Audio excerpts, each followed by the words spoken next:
All right, guys, what's up?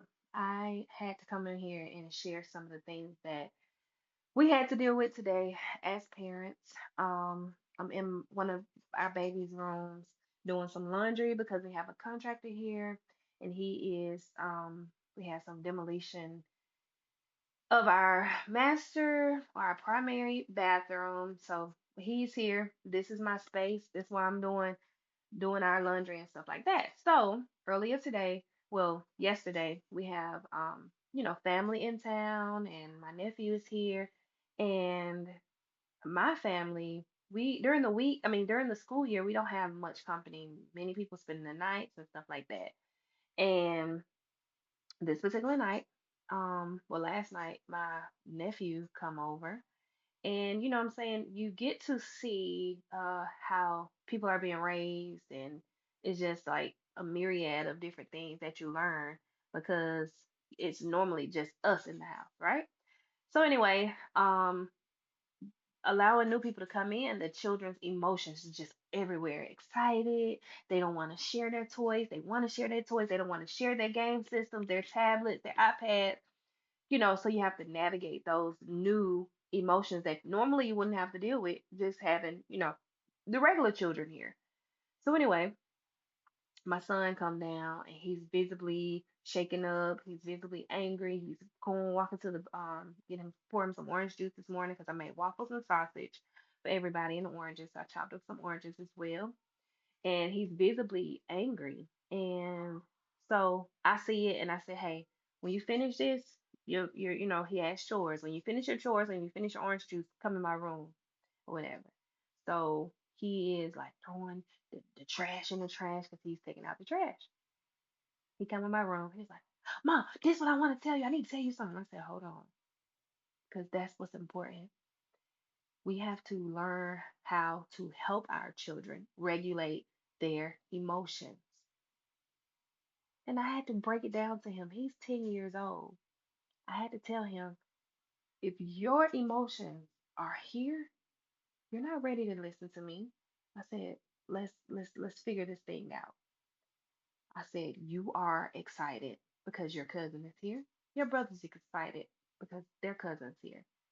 His brothers are half their age. They're five. He has twin brothers. And they want to do everything the big boys are doing. But at the moment, you can't because it's like we're playing this game. It's only a two-player game. You know how it goes. But one of the boys, one of the 5-year-olds, they end up hitting the oldest boy, my son. One of my sons hit the other son. He was upset. His dad called him down. Hey, you're acting out because your cousin's here, yada, yada, yada. But, and then in that moment when my husband was telling him, get yourself together, you can't act like that. He told him, you know, um, don't worry about it. I don't want to talk about it no more. Let's leave it alone. Without allowing our sons to talk. They have to have a safe space. We have to treat them like they're individuals. We have to give them a space to explain how they feel, why they reacted the way they did. And then us as parents, we're supposed to, hey, navigate and let them know this is this is that. Because I had to tell my son, your emotions are here, it'll get here, and it'll get here. And sometimes when people get here, they're ready to throw them blows because they want to transfer those emotions and that energy to someone else. And sometimes when this is not enough, when they get to fighting, this is my left hand, by the way. Look, this is a little off, but look, when they get when they get to throwing them blows, and then that is not enough, then they'll run to a weapon, and this weapon could be a knife, and this weapon could be a gun. It happens. But I'm going to talk to you to let you know those emotions that you're feeling, those feelings that you have inside of you are true and they're real. Let's talk about it. Is there going to be a chance in the real world for them to talk about it? No, but at least he'll know I'm feeling some type of way and I see this person is feeling this type of way. I know my parents taught me how to handle my emotions. Did their parents teach them how to handle their emotions? Because if not, if we keep going, this could go another different way. And that's why we have to teach our sons, hey, let's navigate these feelings. It's valid. You want some alone time with your cousin. You want to chill out. You want to get in your gaming chairs without your little brothers being around you and being in your space. I get it. But Let's figure out what we can do to kind of break this feeling up between this animosity or and even this thickness of emotions between my little brothers in this moment right here. Yeah, I'm in the moment, I'm playing my game. You know what? I told him, I said, let's do this. You know what? Hey, let's go ahead and let's go downstairs and get an ice pop and watch some Dragon Ball Z. Boom. Hey, you know what? I'm tired of playing this game right now. Let's pause this. Let's go down here and get it. Let's pop some popcorn and watch a movie in the heat of a moment. In that, because my 5 year old is fighting for attention from him. He's fighting from attention from his cousin. He's looking for his opportunity to just hang out and have fun. But those two older boys, they don't feel like being bothered, and I get it. But let's figure out how to place those emotions and those feelings and try to change this situation. My son is only 10 years old, but my um purpose in life is to help them navigate this life a lot easier than I did. I had to learn a lot of things emotionally and how to deal with feelings and emotions on my own. And of course, with the help of the Holy Spirit and God, he's been just downloading things on me and just letting me know now's the time to intervene in the lives of these children at 10. And my son sat at the edge of my bed and he really listened to me. Like he really I seen his visible emotions. I seen it in his eyes. It just rested because he understood.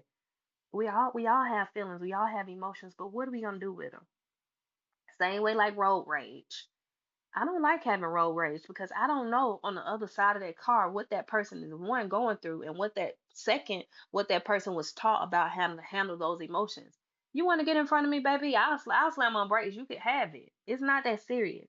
Now, when you're putting my children in harm's way, that's different. But you want to be the first one to get to the red light or pass this light before it go, baby, have it, because I've heard horror stories of people shooting out their windows and killing kids in cars because of a space.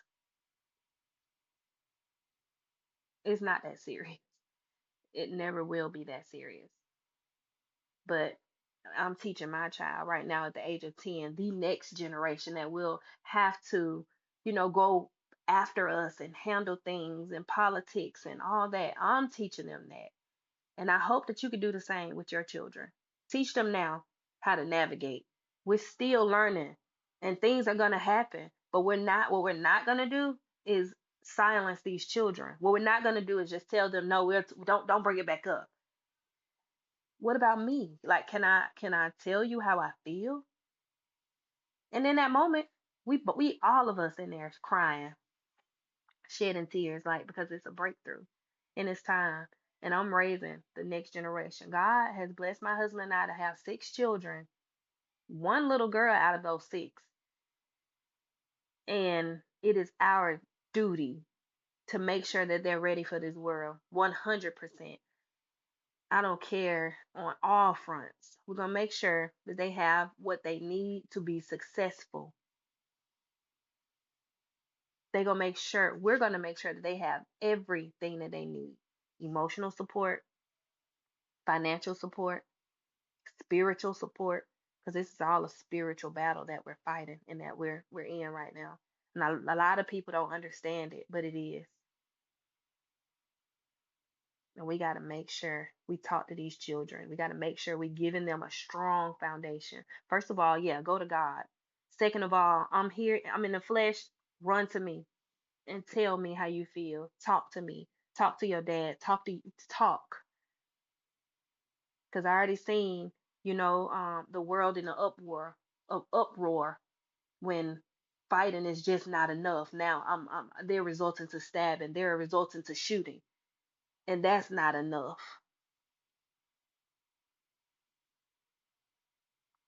I just hope I touch somebody, and I hope somebody learned from this.